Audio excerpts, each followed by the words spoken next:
Hi everyone, my name is Kedia. I'm a Marwadi boy from a not so small town in Bombay, and I was diagnosed with diabetes. Now you'd wonder, why am I mixing up the two, being Marwadi and diabetic? Or you don't. I also chose a very unconventional path of a profession to become a chef, formerly or vernacularly known as a Maharaj, and I'm quite okay with it. But were my parents okay with it? Definitely not. Growing up, I would love being in the kitchen and look at my aunts, the Maharaji, cook food for all of us. And I was quite delighted as to how could they take this big ass cabbage and turn it into that beautiful sabzi. I would keep wondering how he does it. I was always very interested and keen on learning how to cook food. So I went up to my mother one day, and in your younger years, you're allowed to do things that are non-conventional. Because when you're older, it becomes a taboo and it beats stereotypes, which is a problem in the Indian society in general. So I went up to her and I told her, Mom, mujhe khana banana, I want to cook food. She's like, you want to cook food? I said, yeah. She's like, you barely reach my arms. How will you reach the kitchen counter? I said, I'll get onto a stool and I will stand on the kitchen counter and I'll cook food. Any guesses what I could have baked? Not even cooked. I made cookies. We used to visit this very lovely, enticing cookie joint in Calcutta called Cookie Man, and it had lovely chocolate chip cookies. So when I would look at the chocolate chip cookie, it was dark brown with some chocolate chips on it. Very delectable, very delicious, nice and crumbly, and when you break it, it has a nice snap, and when you eat it, it melts in your mouth. So that was the definition of what a cookie is to me. And then I decided to bake it myself. But the most important ingredient of a chocolate chip cookie is chocolates. And we didn't have the baking chocolate at home. So I baked it. Butter, flour, sugar because I was not diabetic then. Also, I was 8. Then I baked it. It went from yellow to light brown to dark brown to blackish. And I had baked for 1 hour 15 minutes. Ideal baking time is 24 minutes. If you're very experimental, like 30 minutes at the max. And again, we're Marwadi, so no eggs in the house. So I took the cookies out, I looked at it, it looked like a Cookie Man's cookie. It was beautiful, dark brown, burnt, but very good looking. So I took a bite. It tasted like soot and ash. Because everything that could have possibly gone wrong went wrong with it. I went to my mother very excited. I put it on a plate because my fingers were burning. It was so hot. I was so tiny. My hands were so small and the cookie was larger. But I picked it up, put it on a plate, took it to her. She ate it. And my parents haven't been those parents that would go running to a child and pick them up when they fall. My mother ate it. She spat it out. And she's like, we can't even feed these to the crows.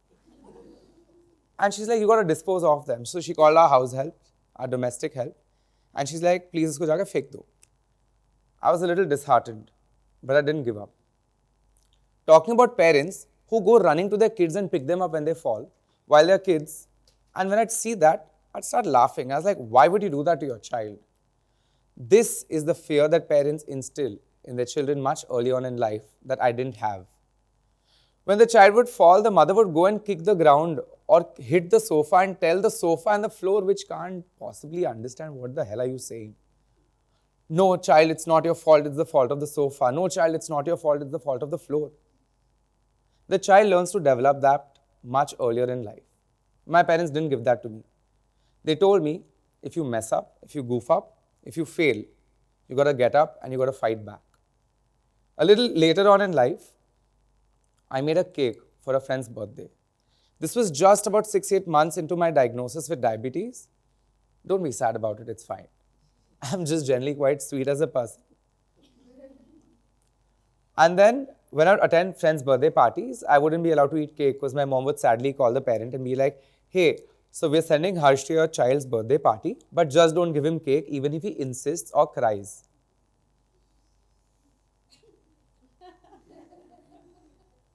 So I used to attend birthday parties, and this one birthday, I was sure that I'm going to bake a cake and take for that girl.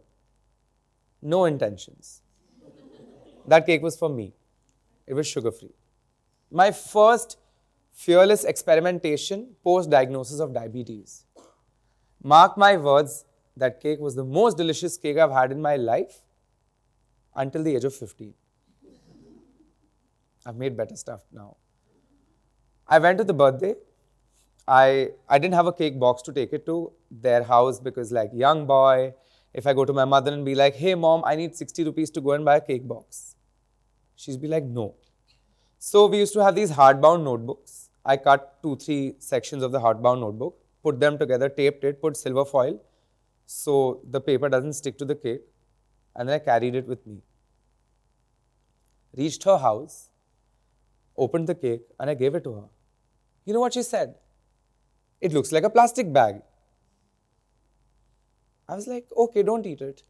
So when she cut her cake, I cut mine and I ate it.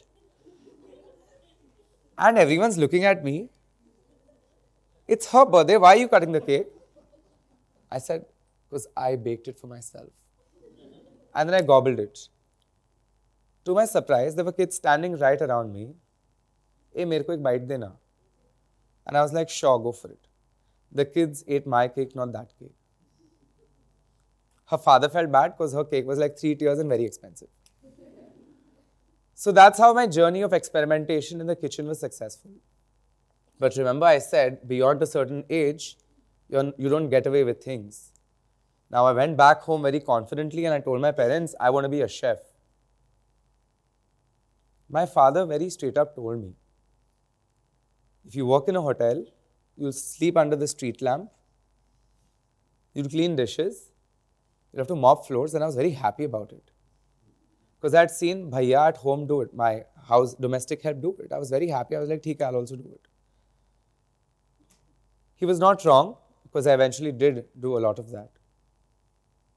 I went to university. Let's not get too happy. I went to School of Economics. Hospitality, I was still not allowed to go to because I had to live off my father's money till I get into college. And at the age of 26 also, he funds my business, but it's fine. So I went to college, School of Economics, and I was still very hell-bent on like cooking food, making desserts and stuff because diabetes didn't leave me. Only Bombay did, and I moved to Pune. I've gone there, I found a rented apartment with a nice kitchen, and I was super, super happy because I could start baking again. In that one small space of a kitchen, I learned how to bake every recipe that a hotel management school teaches you because I used to take second-hand books from these catering school booksellers, and I used to take it back and learn myself. In the second year of college, there was a startup competition. We all love those when there's a fat cash prize. The cash prize was 10 lakh rupees. Ooh. And the funniest thing was that I went to my college director and I told her that, hey, listen, I want to participate in this competition and my idea is called a diabetic chef. She looked at me, she smiled and she's like, what rubbish is that? What does that even mean, Harsh? I said, it means that I want to sell sugar-free desserts. She's like, but that hardly makes any sense. Now, if I told any of you 8 years back that I want to sell sugar-free desserts, you'd probably frown too. Because back then, it didn't make a lot of sense. They just tell you to skip things. And as a fearless person, as someone who would always resent the status quo, I'd just not be okay with it. I'd be like, hey, listen, I'm going to figure it out. So I participated in that event in the university as a non-college contingent student. And guess what? Out of the 19 college contingent and 1 non-college contingent student, I was the only one who made it to the finals. I'm going to cut to the chase. We won the 10 lakh rupees.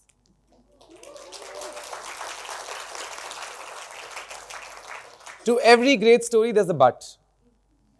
My big but, the but in the story, was essentially, I blew up the 10 lakhs in a year and a half of college. I didn't know where the money went. I would just go to so I had never been to fancy clothing stores or shoe stores and stuff growing up because Marwadi parents. And they're just like, when you earn it, you can go and spend it. I was like, cool. So I went and I bought everything I ever wanted as a child. I took all the Goa trips that college students aspire and plan to do, even when I didn't have company.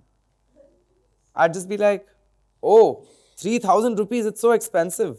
Let's book a ticket and go. So I did everything possible. And that's when my first set of failures started seeping in. I didn't know how to value money. That entire phase of life taught me a lot about the real life lessons, about how to value money. And that was the first instance after my burnt cookies that I learned a real lesson. Cutting through it, after college got over for me, I came back to my parents because 10 lakh rupees have gone, no money to pay rent, and well, I wasn't too qualified to do much of different things. With a little bit saving while working on a job, studying for entrance exams to come to fancy B schools, I tanked there as well. So I went back, I figured out some side jobs, extra hustles, work Saturday, Sunday, 14 hours of day of work, which I only dream of today. I did everything possible, saved up some money and started a restaurant kitchen, like a takeaway kitchen in Bombay. This is 2018. My second set of learnings came in that time when I thought I could do everything myself. I realized only much later, 6 months into the business, 6 months into the kitchen, that there's a concept of burnout. These days, we call it a mental burnout when you're tired, you're exhausted, you can't think. People call it a creative block, people call it a thinking mind block. It was a physical burnout. That one day, I hadn't slept for more than 3 hours that entire week. I'd just get up, go to the kitchen, come back, study, do my side job, go to the kitchen, come back, do my study, side job. Everything possible happened. My oven was kept on because we were doing back-to-back batches. We had some crazy orders worth 40,000 rupees that one day. But while leaving, I forgot to trip the main switch and the oven was left on. Boom. The place burned down. I woke up at 5, 6 in the morning, frantically panicking because I was getting continuous calls. I was wondering what had happened. My entire life, my dream, a diabetic chef was going away right in front of my eyes, or it had already gone. I rushed there to check what had happened and it was over. My second learning with failure was again with a diabetic chef. From my 10 lakhs to a burned down kitchen to nothing left with me. The first thing I would have done that time was get my 2 workers who were there. One was a cleaner and one was a help who would go and buy groceries, go buy ingredients for me. I got them jobs at Zomato, Swiggy because I used to try to poach the Zomato, Swiggy guys to come work for me and do deliveries because commissions were very high with them. I was devastated. I was almost giving up. I didn't know what to do. 2020 happened. In between 18 and 20, I did two jobs, tried something else, and it didn't really work out. In the beginning of 2020, I was unemployed. Everything seemed like it had gotten over. Till one day, in about like April 2020, during the pandemic, I was just sitting and looking out of the window like most creative people do, as we are told, staring into the void, thinking about possibilities. I get an email from the food securities bodies that said, your application for licensing for a diabetic chef has been approved. And I was like, when did I apply for this? And then I remembered in 2019, I had applied for it when an investor came in and told me that they want to do something with me. And back to square one. Should I do it? Should I not? The sad part of the story starts getting over here when in 2020, I started working again towards the same brand. I could have made a lot more money if I'd taken up another job and started doing it. But here's what happened. I got a factory up and running where we produced over 2 lakh chocolates.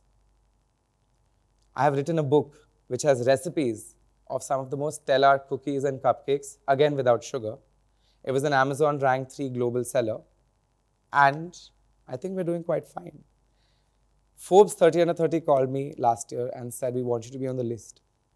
So imagine if I hadn't failed with the cookies or burnt my kitchen down, not intentionally, I promise you. Would I be here today? You never know because you're scared to fail. You're not scared to start. You gotta fail in life. You gotta learn from the failures because they're your biggest teachers. And that is my story for all of you today. You gotta keep failing, experimenting, learning, and then you gotta flourish and fly. Thank you so much, ladies and gentlemen.